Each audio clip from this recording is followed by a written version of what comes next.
Hey, like, I don't think people were saying that you don't think, I don't think the deal was like Oklahoma's not live here. I think we were all kind of taken back at what you had the number and maybe keeping that book of Sammy P in business a little bit longer than maybe one game. Yeah, I mean, as of last Wednesday, I had Oklahoma 31, Tennessee 23. Now, look, that's not to say that that's what I think the final score is going to be. You obviously make your adjustments off that. And look, there's a difference between making a number and like putting up a number. If I was running a book, I would have probably opened Tennessee like 3.5, because the perception on Tennessee is through the roof. Which I think is what I think DraftKings hung, not DraftKings up.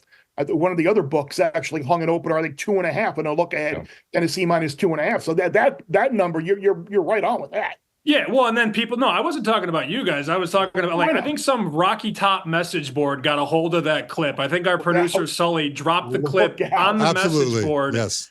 And this nerd that never played football says that Oklahoma should be -7. That's not what I said. It would never be -7. Nobody would bet that game on the Oklahoma side. You have to obviously make Tennessee the favorite. So I upgraded Tennessee again because they played another bum and they scored 1 million points. My concern for Oklahoma is that A, I'm too high on them, and B, their offensive line is looking problematic, and they have 2 receivers that are hurt right now.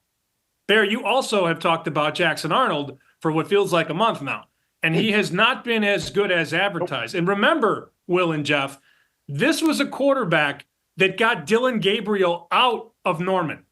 This was supposed to be the dude. Dylan Gabriel was so scared of Jackson Arnold, he went to Oregon. So, okay, maybe I'm a little high on Oklahoma relative to market. But good Lord, 7 points at home? They haven't been this big of a dog at home since 1998. Final game of the John Blake era. Anytime you're getting a superlative to the John Blake era, you know it's pretty telling. And I think an interesting subplot to this game, speaking of like the late 90s and that era, Heupel obviously played at Oklahoma, coached at Oklahoma. He was fired from Oklahoma. So look, if not that he ever needs a reason to stick one in late, but if he gets a chance to stick one in late, I think he's absolutely going to do it. And look, I'm not in the, it's not my nature to lay points on the road.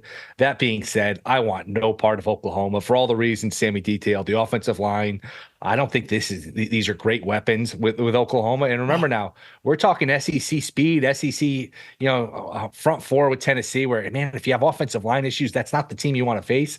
I think we're going to know early in this game. I could see Tennessee winning this game and winning it comfortably. I saw some 6.5 start to pop up. Again, I don't love laying points here, but if you made me bet the game, I would lay it on Tennessee. And I think Tennessee is capable of winning this game and winning it comfortably. And again, I think we'll know early here.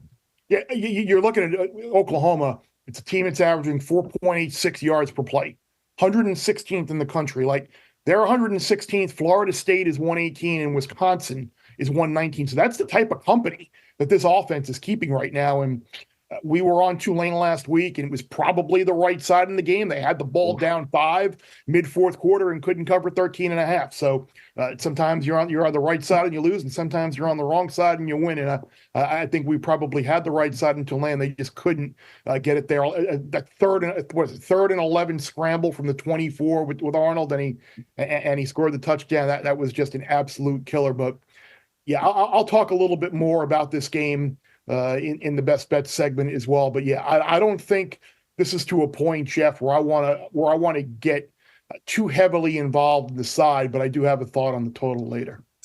I find it interesting how we talk about this game, and the one thing we haven't talked about is a quarterback making his first true road start. Like that, this is a big deal, right? Nico had a neutral site game in Charlotte with, again, neutral site, so half, and that stadium wasn't full anyways. And this is a legitimately tough place to play, and he's making his first road start. Like, I think that's being ignored. This is a hard. If I just said to anyone, hey guys, a player, a quarterback who's very good, don't get me wrong, very good football player, is making his first true road start at Oklahoma in prime time as a 7.5 point favorite, you'd probably be like, ooh, I don't know if that's a side I want to take. And it feels like no one's talking about that prospect of just growing pains with a brand new offense, not brand new per se, but a new offense with a new quarterback working together for the first time on the road. Now, If they get out and score early and it's 14-0, yeah, they're going to blow them out. Absolutely. But I think we're discounting how hard it is to play on the road in your first road start as a big-time quarterback in a big-time moment like this. And even you don't even need to say first-time starter. Ask Georgia about a conference road game and how hard they are against a Kentucky offense that's terrible with a quarterback who won a New Year's Six game last year and nearly won the SEC title. And Carson Beck, like Georgia was life and death to win that game at Kentucky. So yeah, those first road games, we find out a lot about teams this year.